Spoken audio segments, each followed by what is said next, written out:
I've noticed about emotional intelligence, all of the majority of the tenets begin with self. You have to begin with self. Well, we talked about that a little bit earlier, but I just noticed how so many of them begin with self. You. So while you're thinking, I'm thinking as when leaders, they call you up. We need you to come talk to them about their problems. But it begins with you. Do you find that some people push back from really recognizing that they play a role in how they navigate their emotions? Or are people just like, no, it's not me, it's them? The way that I'm able to break it down to them, it's really an aha moment, right? Like there is a framework that I introduced called your internal software. And your internal software is very much like the software on your phone, on your computer. Software is there because it is what is programming, processing, making this thing work.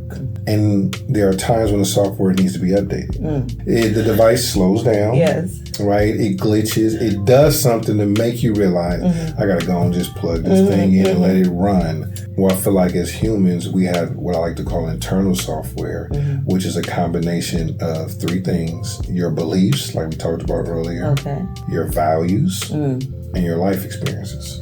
Every single day in this conversation we're having right now, you are agreeing or disagreeing with me through what you believe, what your values, and where you come from. I disagree with you. Right? You only nod and shake your head because you agree. I'm not even bucked up against your beliefs yet.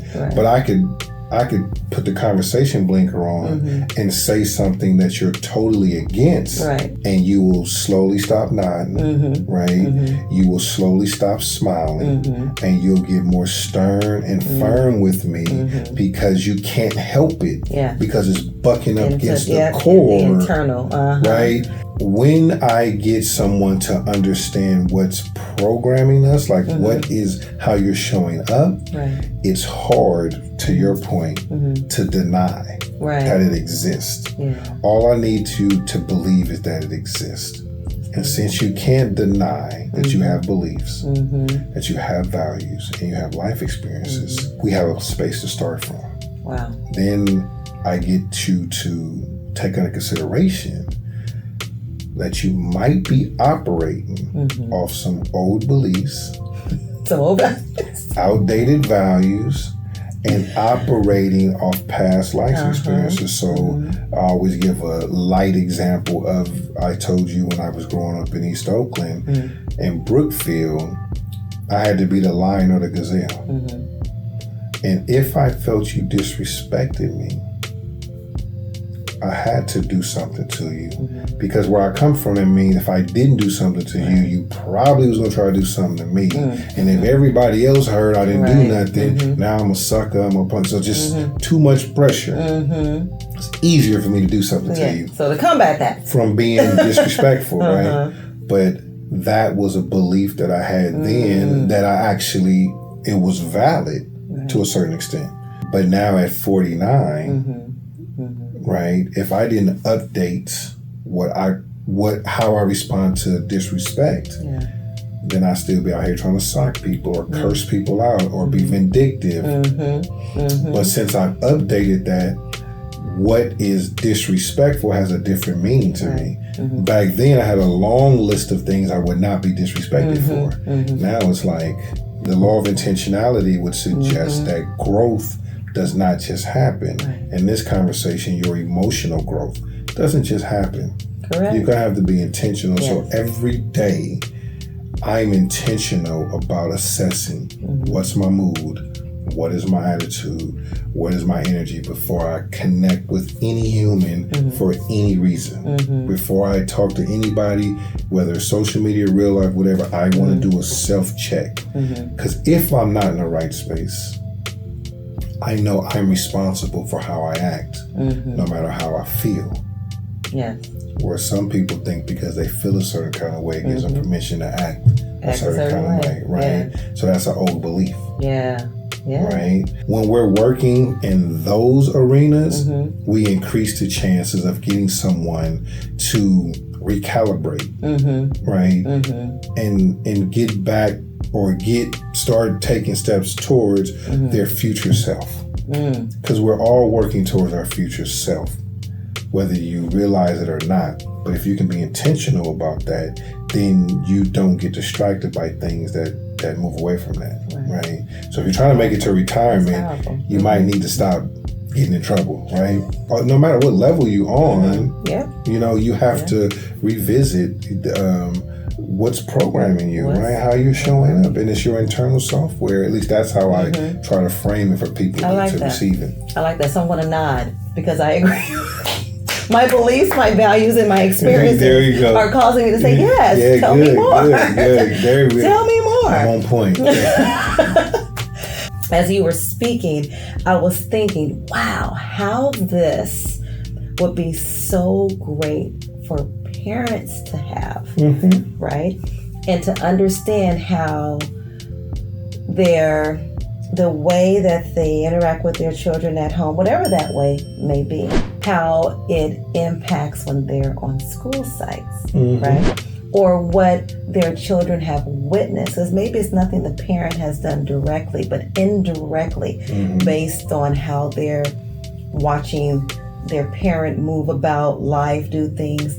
That is impacting how they interact at school, which impairs their way to build relationships with others, their way to communicate. And this is at any grade. I'm thinking from kinder up, how they communicate with other people, how they navigate when they're struggling in something in school, how they seek help or not, or how they task avoid because of the situations that, like you said, the energy, it has to go somewhere.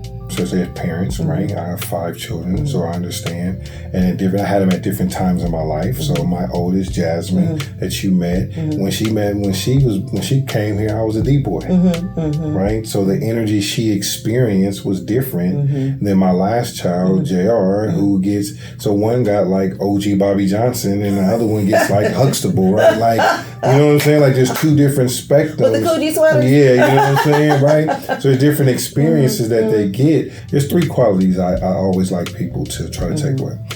To be committed to never letting your emotions overpower your intelligence. And what does that mean? That means that just because I feel a certain kind of way, I don't have to like it. Right. Don't have to agree with it. But I'm still responsible for how I act. And I don't get to make excuses. The second quality, I want you to protect your peace at all times and at all cost. It doesn't matter the who. That's so important. I just want you to be committed because you will not, situational awareness, and let me break that down real quick, is ongoing assessment. Yes. Should I engage or should I give it some space? Right, yeah. Should I respond now, later, maybe not even at all? Should I go in? Right, like there are different things, so you're always evaluating. And the last one, I mix it up a lot, but the easy thing is just don't mix a bad mood with bad words. It's a recipe for disaster, right? So if you can even just govern yourself by these things, meaning you commit the same way you commit to anything, right? Then you position yourself to be in a better space to when that thing happens that you don't like. Because it's going to happen. Oh, it's not a matter of if, it's when. It's going to happen. And it's gonna come in different. Someone's gonna be slow to open the door. You're gonna tell your child to do something and go in another room and come back. It's not gonna be done. You're gonna send someone an email and they're not gonna respond, or it's all kind of things are gonna happen. And emotional intelligence is not about a warm and fuzzy lifestyle. Right. That's not what we're promoting. Right. You know, I was like, we want to be surgical with how we process things. Process them like catch and release. Process it, move forward, like get out the way. I'm like Erykah Badu, I'm packing light. Okay. I don't want any emotional baggage from things that happen 5 minutes ago. Right. I want to be free, light, and ready. So if that big thing happens, I have the capacity, the bandwidth to process it. So what's the most extreme thing can happen? Death, serious injury, financial losses. These things are unavoidable. When they happen, somebody has to be in a space to think about things logically and not emotionally. It's like when someone dies close to us or something happens to you personally, you're like, clutch your pearl. How could this happen to me? I know, right? How does this happen? Yeah. You watch the news every day. You see this random ridiculous is happening every day. But when it comes to us, we're like, oh, how could, well, it's your turn, right? It's just life. Emotionally, when you're stuck in that space, you can't let it go. You can't believe it. People, I can't believe this. I understand that you're shocked, but at some point you have to accept. Because stress is activated when your expectations don't match reality. That cortisone. You know what I'm saying? when you expect something to happen and reality is standing there like that ain't happening, the people who stay the most stressed, they're like, no, but it's supposed to be this way. But when you accept it, I don't like it. I don't agree with it, but I accept it, right? And so all of these kind of different ways of approaching life helps you stay in a space where you're practicing emotional intelligence. And why do you want to do that? Because you should be invested in having the best day ever. I love that. Like you should be waking up every day. Like, this is the best day ever! Right? Because this is the only moment you have, right? A lot of people miss the joy in life because you are worrying about something that already happened, that you can't change, and you're anticipating something that hasn't happened yet. Telling yourself a story.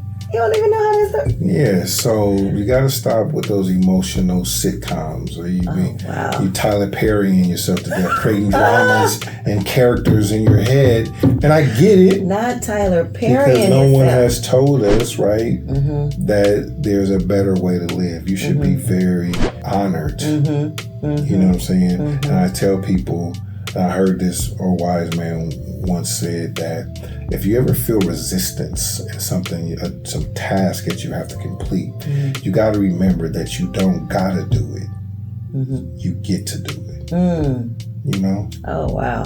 Looking back, if you just took a moment to look back to any part of your life, any part of your experience, what would you tell yourself now about how to be a better communicator with others, regardless of who the other is? Family, friends, co-workers, leaders. If I was talking to like my 18-year-old self, I would tell him that you do matter. You know what I'm saying? Like, we see you, like you have value. So just double down on yourself. I think we spend so much time looking out the window instead of in the mirror that we don't stay true to who we are and who we are becoming. And the older we get, we spend so much time doing instead of being. So I would encourage young DB to know that he's enough and there's nothing to prove. You are good, you're great just how you are. Now go be that. What is it that you need and what is it that you want to continue to be the influence that you are for others? I need to continue to be in spaces where I can impact others. I am not really interested in what I get from this journey. Legacy-wise, when it's all said and done, my hope is that 100 years from now, they know I was here, right? And so I just need to stay healthy.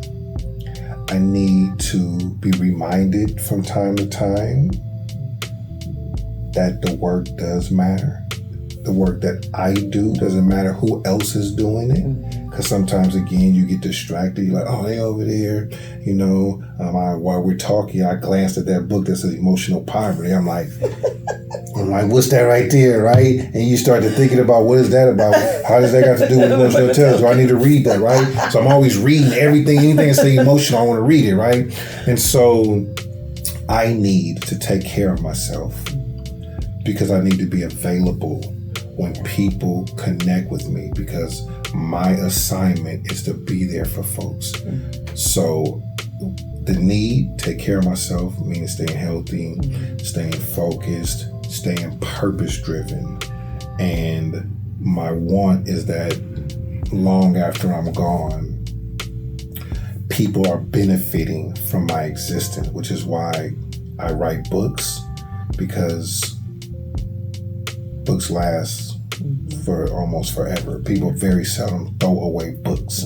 So that book could travel and land on coffee tables. Give it away before they throw it away. Give it away before they throw it away. So one day it's almost like Think and Grow Rich, right? People love Think and Grow Rich. I love Think and Grow Rich. The book was written in 1930. Isn't that crazy? And people in 2022 is like, this is the book, right? And that's the type of legacy I want to have an impact. So no, I never met him, but I understand his thoughts and what he was thinking, and I can use that today. I believe emotional intelligence will always be something that people can grasp to. And so if I can just be a credible messenger, get recognized in certain places, then when someone gets this book in 2072, you know what I'm saying, or 20, or whatever, 24, 20, 25, they're reading it or hologramming it or whatever, and they're like, this thing can help me in where I'm at today. Now that definitely was a long answer to a short question. But I love it. And it was your answer. And we needed to hear that. And thank you for sharing that. And you say you're sporting your I Never Worry. Tell us what is I Never Worry? So I Never Worry is a brand actually I created back in 1995. I was actually still in the streets. It was called Never Worry. So it was a t-shirt brand. It was one of my ways of trying to get out of the game, right? For those who don't know what the game is, people who sold drugs back then, that whole lifestyle, we call it the game. And most people's goal was to survive and get out of it. But you had to try to figure out ways. And so, selling shirts or creating businesses was a way to try to do it. This was one of them at the time. As I evolved as a person and got involved in like training and coaching, whatever, I never let go of the brand because people really liked it. I created a whole community around it for years. Well, I seen on Facebook, there was this post that said, I hustle. And I liked it. And I was sharing it with one of my buddies, and he was like, why don't you just put the I in front of Never Worry? And I was like, that's dope. I'm like, that's dope. I'm like, yeah, because I liked it because Apple, right? They do this, and it's a representation of information, intelligence, right? So I'm like, this is what I want to do. So it's a play. Plus, when it was just Never Worry, because of the way I introduced that to the world, a lot of people would like wear shirts or hats or whatever, and they'd be like, I got your shirt on today, and I never wanted them to be like it was my thing or a Brookfield or Oakland thing. So when I put the I, when you put it on now, it's like you, like I Never Worry. And when people say, because people will be like, I never worry, they'll be like, oh, like, how do you do that, right? Or I wish I could do that. There's always some comment around it, but if you practice emotional intelligence, there's nothing to worry about. So it's kind of a way of me maturing, if you will, something I created back in 95. And so I wrote the first book around it. So the first book is called I Never Worry, Emotional Intelligence. It is an entry level look into emotional intelligence with some storytelling.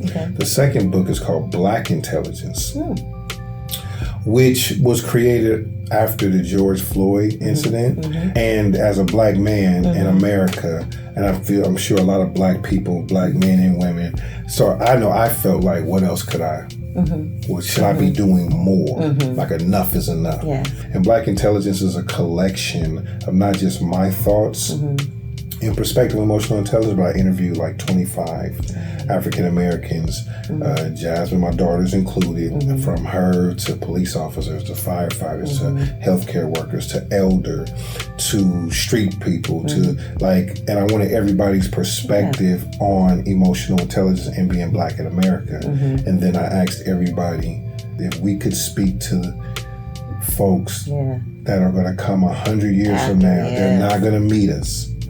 Give me some advice on health, wealth, and relationships. Wow. So I got that from everybody in the book. So it's a nice collection of thoughts from the Black community. And then my book, most recent book is called 30 Days to Emotional Wellness. And that book is designed to give anyone a easy blueprint to practice emotional intelligence. Like I mentioned earlier, you got to be intentional. Right. It's a simple guide. Each chapter is 2 to 3 pages. Okay.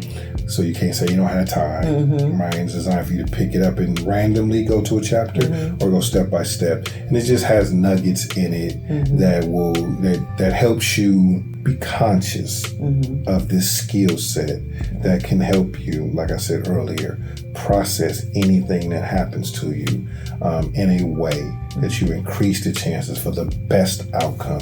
Because it's not always going to be positive, but we want to get the best outcome. And a lot of times we are the variable that determines that. Well, listen, I know y'all have been blessed. If you haven't, then you need to rewind and watch it again.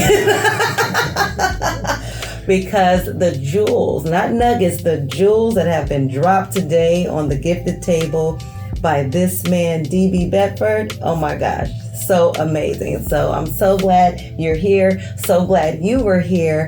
And do me a favor, make sure you like this. Give it a big thumbs up.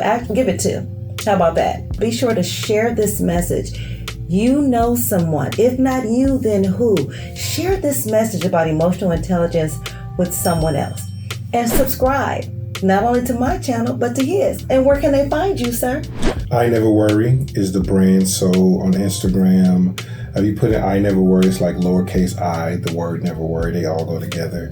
Everything about me will pop up. And so I'm on Instagram, I'm on LinkedIn, I'm on Facebook, YouTube, and I'm always dropping some type of real life experiences. I'm really intentional about sharing something that I'm going through where I might even be struggling with my EI. And I like to give you guys the insight thoughts that's happening because I know that it'll help someone. And so it's worth tuning in, and I won't take up too much of your time. No, please do. Tune in. They are amazing. So until next time, remember, stay grounded, innovative, fierce, transparent every day. In other words, stay gifted. I'll see you next time. Peace.